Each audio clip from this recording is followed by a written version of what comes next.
art of concrete is made possible by Lafarge. Lafarge, building better cities.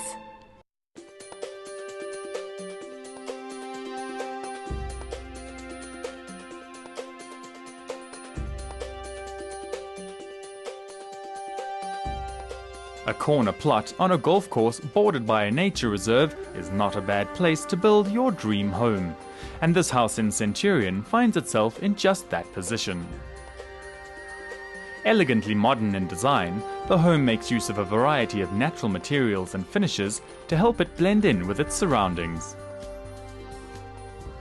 Due to us being so close on the golf course here right on the green, and we've got the heritage land on the side, we wanted to create the feeling of the modern rustic look, which is you've got your modern house in the bushveld.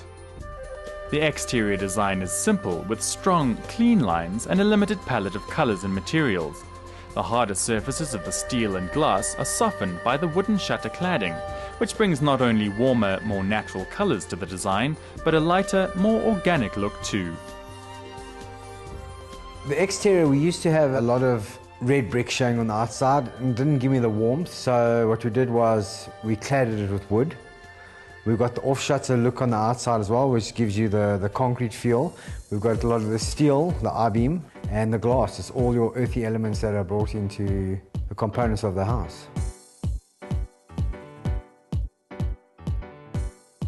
The concrete and steel construction allows for large, unsupported areas. This made it possible to open almost the entire front section of the home to the outdoor entertainment area and bushveld views.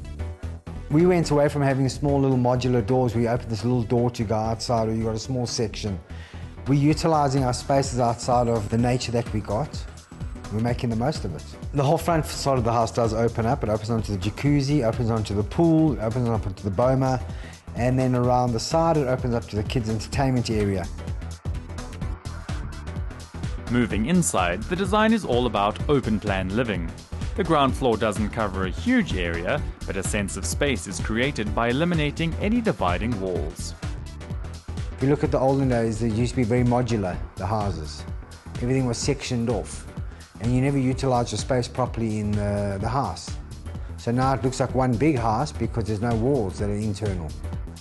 The interior mirrors the exterior of the home in the use of raw finishes like off-shutter concrete and exposed brick and wood. To add a burst of colour to the otherwise neutral interior, two of the walls have been painted with strong colours as feature walls.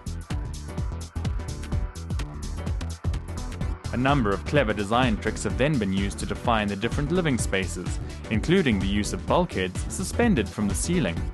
This not only creates visual definition, but adds light to the space, as white bulkheads are more reflective than the raw concrete ceiling.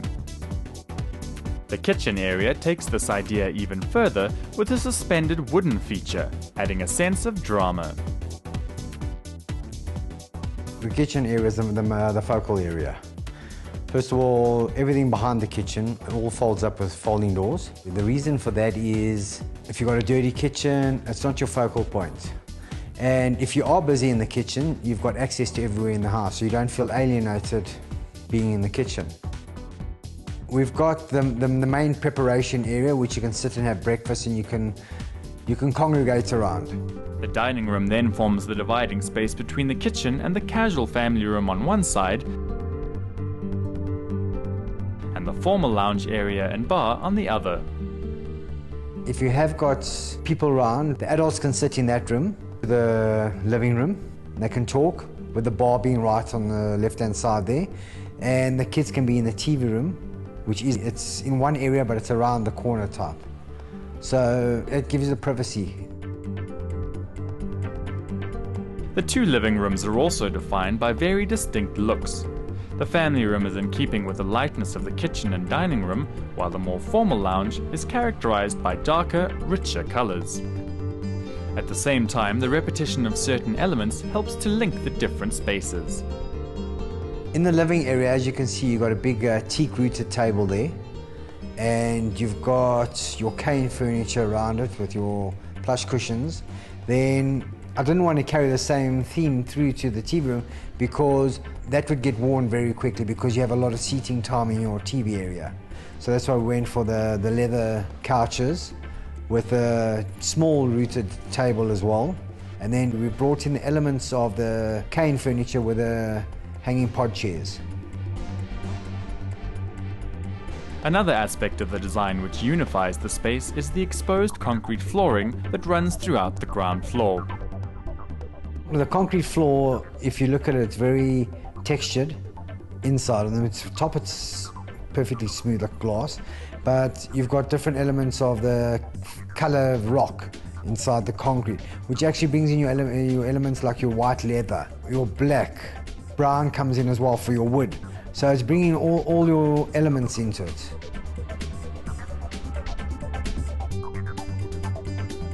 Finally, to round off the Bushveld theme, a selection of animal artwork and sculptures adds a sense of fun to the interior.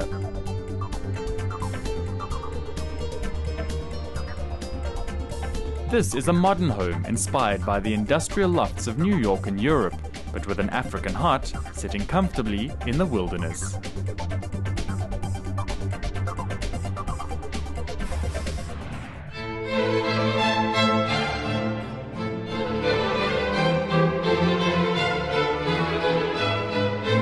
The art of concrete was made possible by Lafarge.